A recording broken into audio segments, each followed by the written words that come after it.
Hello friends, இன்றைக்கி நம்ம பார்க்க போகிறது ஜாப்பனீஸ் அனிமி சீரிஸான that time I got reincarnated as a slime season 1 episode 7 தான் இன்றைக்குள்ள வீடியோவில் பார்க்க போகிறோம். உங்களில் சில பேர் என்னோட இன்ஸ்டாகிராம் ஐடி கேட்குறீங்க. பட் ஆனால் நான் ஆல்ரெடி அதை லிங்கை டிஸ்கிரிப்ஷனில் வச்சுருக்கேன். அது வழியாக போயிட்டு என்னை ஃபாலோ பண்ணுங்கள். அண்ட் இந்த வீடியோ பிடிச்சிருந்தது அப்படின்னா லைக் பண்ணிட்டு அப்படியே மறக்காமல் நம்ம சேனலை சப்ஸ்கிரைப் பண்ணிடுங்க.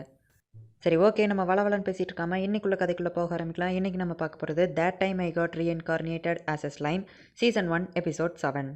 நம்ம ஹீரோயின் சின்ன பொண்ணாக இருக்கும்போது எவனோ ஒருத்தன் அவளை இந்த இடத்துக்கு சமன் பண்ணியிருக்கான். சமன் பண்ணதோட மட்டும் இல்லாமல் அவள் உடம்புக்குள்ளே ஃபயர் ஸ்பிரிட்டை ஒரு மான்ஸ்டர் மாதிரி இருந்த ஃபயர் ஸ்பிரிட் இப்போ அவள் உடம்புக்குள்ளே போயிடுச்சு. இப்போ இவன் அமைதியாக நின்று பார்த்துட்டு இருக்கும்போது ஒரு இறகு வந்து விழுது. அதுக்குள்ளே இருந்து ஒரு மான்ஸ்டர் வருது. அந்த மான்ஸ்டர் வந்தவங்கிட்ட நான் உன்னைய கொண்டுட்டு நான் இனிமேல் டீமன் லார்ட் ஆக போகிறேன் அப்படின்னு பேசிட்டு இருக்கும்போது நீ அவனை கவனிச்சிக்கோ அப்படின்னு அவன் அந்த சின்ன பொண்ணுக்கிட்ட சொல்லிவிட்டு அவன் ஒரு கண்ட்ரோல் பண்ணுறான். உடனே அந்த பொண்ணு அப்படியே ஒரு மாதிரி ரோபோட் மாதிரி நடந்து போயிட்டு அவனை லைட்டாக ஜஸ்ட்டு கையை தான் இப்படி காட்டுது. மொத்தமாக அவனை எரிச்சிருது. அந்த சின்ன பொண்ணு ரொம்பவே பவர்ஃபுல்லாக இருக்குது. பரவாயில்ல, நான் நினச்சதை விடவே நீ ரொம்ப ஸ்ட்ராங்காக தான் இருக்க. உன் பேர் என்ன அப்படின்னு கேட்டவுடனே அந்த பொண்ணு ஷீசோ அப்படின்னு சொல்கிறா. சரி, ஓகே, இனிமேல் நான் நீ ஷீசோன்னே கூப்பிட்றேன் அப்படின்னு அவன் சொல்கிறான். இப்போ அந்த சின்ன பொண்ணு வந்து கொஞ்சம் பெரிய ஆளாக வளர்ந்துட்டா. அப்போ அவள் காட்டுக்குள்ளே நடந்து போயிட்டு இருக்கும்போது ஒரு சின்ன பொண்ணை பார்க்குறா. அவள் ஒரு ஃபாக்ஸ் குட்டி மாதிரி ஒன்று வச்சிருக்கா. அது பார்க்க ரொம்பவே க்யூட்டாக இருக்குது. நானும் உன் கூட சேர்ந்து அது கூட விளாடலாமா அப்படின்னு கேட்டுட்டு அவங்க 2 பேரும் அதுக்கு சாப்பாடு கொடுத்துட்ருக்காங்க. இதுக்கு பேர் இல்லையா அப்படின்னு கேட்குறா.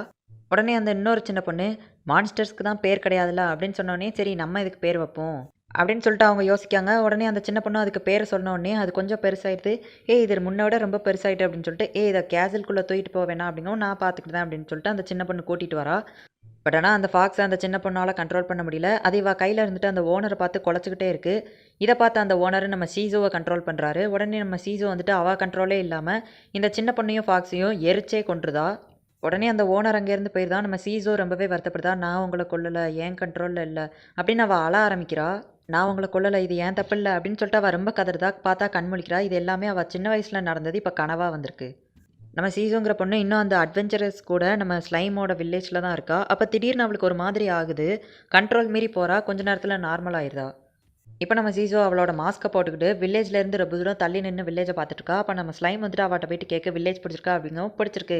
அப்போ இங்கேயே தங்கிருதியா அப்படின்னு சொல்லிட்டு நம்ம ஸ்லைம் கேட்கவும் இல்லை, எனக்கு வந்து வேறு வேலை இருக்குது, என்ன இந்த இடத்துக்கு சமன் பண்ணவனா நான் தேடி போயிட்டுருக்கேன் அப்படின்னு சீசோ சொன்னோடனே நம்ம ஸ்லைம் கொஞ்சம் வருத்தமாயிட்டே சரி ஓகே, டைம் கிடைக்கும் போது கண்டிப்பாக எங்களை வந்து மீட் பண்ணணும் அப்படின்னு சொல்லுது. சரி ஓகே அப்படின்னு சொல்லிட்டு அவ்வளோ ரொம்பவே தேங்க்ஸ் அப்படின்னு சொல்கிறா. இப்போ அந்த கில்டில் இருக்கிற இன்னொரு அட்வென்ச்சர் பொண்ணு கேட்கா, சீசோ நீ எங்கள் கூடவே இருந்துக்கிட்டியா அப்படின்னு கேட்கவும் நம்ம சீசோ இல்லை, எனக்கு உங்கள் கூட இருந்தது ஜாலியாக தான் இருக்குது. பட் ஆனால் என்னால் இருக்க முடியாது, ஏன்னா நான் இறக்க வேண்டிய டைம் வந்துடுச்சு அப்படிங்கிற மாதிரி இன்டெரக்டாக சொல்லவும் உனக்கு என்ன அவ்வளோ வயசாகிடுச்சு அப்படின்னு கேட்கா. பார்க்க தான் நான் எங்கே தெரியுது, ஆனால் எனக்கு ரொம்ப வயசாகிடுச்சு அப்படின்னு அவள் சொல்கிறா. சரி ஓகே அப்படின்னு சொல்லிட்டு இவங்க இந்த இடத்துலேருந்து கிளம்ப போகிறாங்க. அப்போ பார்த்தா நம்ம சீசோக்கு திடீர்னு ஏதோ ஒன்று ஆகுது. சீசோ நீ ஓகே தானா, உனக்கு என்னாச்சு அப்படின்னு சொல்லிட்டு அந்த அட்வென்ச்சர் பொண்ணு கேட்கவும் நம்ம சீசோக்கு ரொம்பவே ஒரு மாதிரி முடியாமல் போகுது. அப்படியே அவளோட கண்ட்ரோலை மீறி போய்கிட்டு இருக்கா. அவள் மாஸ்க் உடஞ்சி அதுக்குள்ளேருந்து ஒரு லைட்னிங்லாம் வர ஆரம்பிச்சு அந்த இடமே பற்றிக்கிட்டே எரியுது. டிஃப்ரெண்ட்டாக நிறைய விஷயங்கள் நடக்க ஆரம்பிக்குது. நம்ம சீசோ அப்படியே காற்றுல பறந்து ஒரு பெரிய பிளாஸ்டே உண்டாகுது. உடனே அந்த அட்வென்ச்சரஸ் குரூப்லாம் பார்த்துட்டு இவ தான் அந்த 50 வருஷத்துக்கு முன்னாடி உள்ள அந்த லெஜெண்டரி ஹீரோ அப்படின்னு சொல்லிட்டு ஆச்சரியப்படுதாங்க. நம்ம ஸ்லைமு என்னது லெஜெண்டரி ஹீரோவா, இப்போ என்ன தான் இங்கே நடக்குது அப்படின்னு சொல்லிட்டு புரியாத மாதிரி முழிச்சிட்ருக்கு. இவா தான் அந்த லெஜெண்டரி ஹீரோ, ஃப்ளேம்ஸோட ராஜா அப்படின்னு சொல்லிட்டு அந்த அட்வென்ச்சரர்ஸ் சொல்கிறாங்க. மக்கள் எல்லாரையும் இந்த இடத்துலேருந்து கூட்டிகிட்டு போ அப்படின்னு சொல்லிட்டு நம்ம ரீமரு ஸ்லைம் சொன்னோன்னே அப்போ நீங்கள் அப்படின்னு கேட்கவும் இது என்னோட ஆர்டர், கூட்டிகிட்டு போங்க அப்படின்னு சொன்னோன்னே அவங்க அந்த இடத்துலேருந்து ஓடிட்டாங்க. நம்ம ராங்கா ஸ்லைமோட ஷேடோக்குள்ளே தான் இருக்குது. நீ ரெடியாக ராங்கா அப்படின்னு சொன்னோடனே அதுவும் ஓகே மாஸ்டர் அப்படின்னு சொல்லுது. இங்கே நம்ம சீசோட மாஸ்க் கீழே விழுது. அவள் அழுதுகிட்டு இருக்கா. பட் ஆனால் அவளோட கண்ட்ரோலை மீறி அவளோட பாடி வந்து ஒரு மான்ஸ்டராக மாறிடுது. இது ஃபயர் ஸ்பிரிட்லாம் அப்படின்னு சொல்லிட்டு அந்த அட்வென்ச்சரர்ஸ் சொல்கிறாங்க. இந்த ஃபயர் ஸ்பிரிட் கூட மோதுனா கண்டிப்பாக டெத்து தான், யாராலையும் பொழைச்சிக்கிட முடியாது. சரி ஓகே கைஸ், உங்கள் கூட சேர்ந்து வேலை பார்த்ததுல எனக்கு ரொம்ப சந்தோஷம் அப்படின்னு சொல்லிட்டு ஒருத்தன் சொல்கிறான். இங்கே அந்த ஃபயர் மான்ஸ்டர் கத்தவும் அந்த இடமே நாசமாகுது. நம்ம ஸ்லைம் அந்த ஃபயர் மான்ஸ்டரை பார்த்து உனக்கு என்ன தாண்டா வேணும் அப்படின்னு கேட்குறதுக்குள்ளே பார்த்தா அது ஒரு 4-5 ஆளுங்களை அனுப்பி அந்த இடத்தையே எரிச்சிட்ருக்கு. இப்போ தாண்டா கஷ்டப்பட்டு கெட்டணும், அதெல்லாம் அழிக்காதீங்க அப்படின்னு நம்ம ஸ்லைம் கத்திட்டுருக்கு.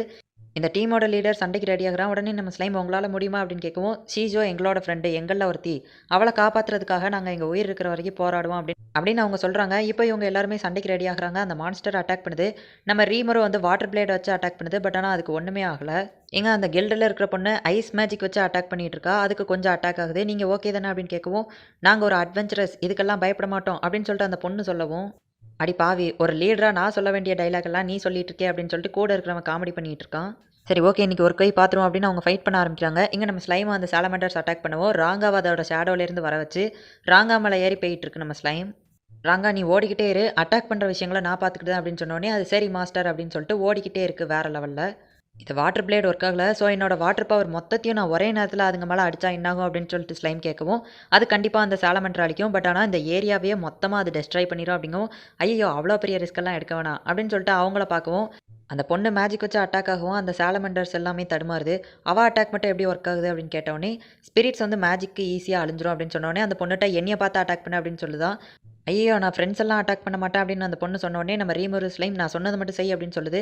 உடனே அந்த பொண்ணு அட்டாக் பண்ணுதா. இது அதை ஈஸியாக சாப்பிட்டு அதை இப்போ காப்பி பண்ணி வச்சுக்கிடுது. அந்த பொண்ணு இதை பார்த்து இதுக்கு வாய்ப்பே இல்லை அப்படின்னு சொல்லிட்டு ஆச்சரியப்படுதா. இப்போ அந்த கம்ப்யூட்டர் வந்து இதை அனலைஸ் பண்ணி முடிச்சிருது. உடனே அன்றைக்கி நம்ம ஸ்லைம் அவங்க மேலே வழியாக போயிட்டு அந்த மேஜிக்கை தூவி அந்த ஐஸ் பார்ட்டிகிள்ஸை வச்சு ஜஸ்ட் ஒரு செகண்டில் அந்த 2 சாலமெண்ட்ரியும் காலி பண்ணியிருந்தாங்க. ஒரு சாலமண்டர் மட்டும் என்னாச்சுன்னு தெரில, திடீர்னு வெடிச்சிருது. அந்த எக்ஸ்ப்ளோஷனால் அங்கே 3 பேருக்குமே அடிபட்டுருது. இதுக்கு மேலே அவங்களால சண்டை போட முடியாது அப்படிங்கிறதுனால, ராங்கா நீ உங்களை சேஃபான இடத்துக்கு கூட்டிகிட்டு போ, நான் பார்த்துக்கிடுவேன், நான் அவனை சமாளிச்சுக்கிடுவேன் அப்படின்னு நம்ம ஸ்லைம் சொல்லுது. நம்ம ராங்காவும் அவனை கூட்டிகிட்டு போயிருந்தோம். இனிமேல் நம்ம ஒத்தைக்கொத்த சண்டை போடலாம் அப்படின்னு நம்ம ஸ்லைம் சொல்லவுமே, அந்த ஃபயர் ஸ்பிரிட் நிறைய க்ளோனாக கிரியேட் ஆகி அது கால் வைக்கிற இடமே வந்து அப்படியே உருக ஆரம்பிக்குது.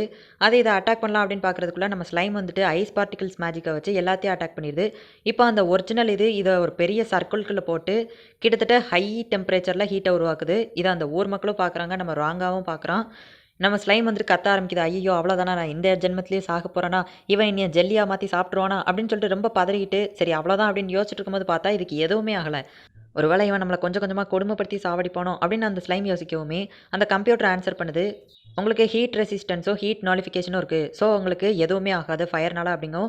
அட அப்போ இவனை ரொம்ப ஈஸியாக தோக்கடிச்சிடலாமே அப்படின்ட்டு அந்த ஸ்லைம் வந்துட்டு இவனை அந்த ஸ்டீல் த்ரெட்டை வச்சு கெட்டி போடுது. இப்போ அப்படியே நெருப்புக்குள்ளேருந்து மாசான நம்ம ரீமோரு ஸ்லைம் வந்து நிற்கி அவன் அந்த ஸ்டீல் த்ரெட்டை எரிக்க பார்க்க ஒன்றுமே ஆகலை. நம்ம ஸ்லைம் மேலே ஹை டெம்பரேச்சர் ஃப்ளேம் விடுதான், அப்போவும் ஒன்றும் ஆகலை. கொஞ்சம் பயப்படுறான். இவ்வளோ நேரம் நீ யாருன்னு எனக்கு காட்டிட்ட, இப்போ நான் யாருன்னு உனக்கு காட்டுதேன் அப்படின்னு சொல்லிட்டு அதோட அல்டிமேட் ஸ்கில்லான அந்த ப்ரெடிட்டர் அப்படிங்கிறத யூஸ் பண்ணி இந்த ஃபயர் ஸ்பிரிட்டை மட்டும் சாப்பிட்ருது. இந்த ஸ்பிரிட் அழிஞ்சிருச்சு அப்படிங்கிறதுனால கிளைமேட் நார்மல் கண்டிஷனுக்கு வருது. நம்ம ஹீரோயின் சீசோ என்னடானா அங்கே மயங்கி கீழே விழுந்து கிடக்கா. நம்ம ஸ்லைம் இதை பார்க்குது. இங்கே அந்த ஃபயர் மான்ஸ்டர் நம்ம ஸ்லைமோட அந்த டிமென்ஷனல் வயிற்றுக்குள்ளே இருக்குது. ஃபயரை விட்டு பார்க்குது, அது எல்லை இல்லாமல் போய்கிட்டே இருக்குது. இந்த இடத்துலேருந்து உன்னால் தப்பிக்கவே முடியாது அப்படின்னு ஒரு வாய்ஸ் கேட்குது. என்னோட ஃப்ரெண்டு ரீமரோ, அவனை யாராலையுமே தோக்கடிக்க முடியாது அப்படின்னு சொல்லவுமே அது வல்டோரா டிராகன் அப்படிங்கிறத பார்த்துட்டு இந்த ஃபயர் ஸ்பிரிட்டே பயப்பட ஆரம்பிக்குது. ஏன்னா நம்ம வல்டோரா டிராகன் அவ்வளோ ஸ்ட்ராங்கானது. என்னோட ஃப்ரெண்டு ரீமரோ, அவனை நீ ஈஸியாக தோக்கடிக்க முடியும்னு நினச்சியா அப்படின்னு அது கேட்குது. இந்த இடத்துலேயே இந்த எபிசோட் முடியுது. அண்ட் இதுக்கடுத்து வரப்போகிற எபிசோட் தான் சும்மா வேறு லெவலில் இருக்கும். ஸோ மிஸ் பண்ணாமல் பார்த்து என்ஜாய் பண்ணுங்கள். அண்ட் கமெண்ட்டில் ஒருத்தங்க மென்ஷன் பண்ணியிருந்தாங்க, ஸ்லைமுக்கெல்லாம் கேர்ள் ஃப்ரெண்ட் இருக்குது, எனக்கு கேர்ள் ஃப்ரெண்ட் இல்லை அப்படின்னு சொல்லிட்டு ஒருத்தங்க ரொம்பவே வருத்தப்பட்டிருந்தாங்க. கவலைப்படாதீங்க ப்ரோ, உங்களுக்கு கண்டிப்பாக ஒரு நல்ல கேர்ள் ஃப்ரெண்ட் கிடைக்கும். சரி ஓகே, உங்களுக்கு இந்த வீடியோ பிடிச்சிருந்தது அப்படின்னா லைக் பண்ணிட்டு அப்படியே மறக்காமல் நம்ம சேனலை சப்ஸ்கிரைப் பண்ணிடுங்க. தேங்க்யூ ஃபார் வாட்சிங். பாய் கைஸ், நெக்ஸ்ட் எபிசோடில் மீட் பண்ணலாம்.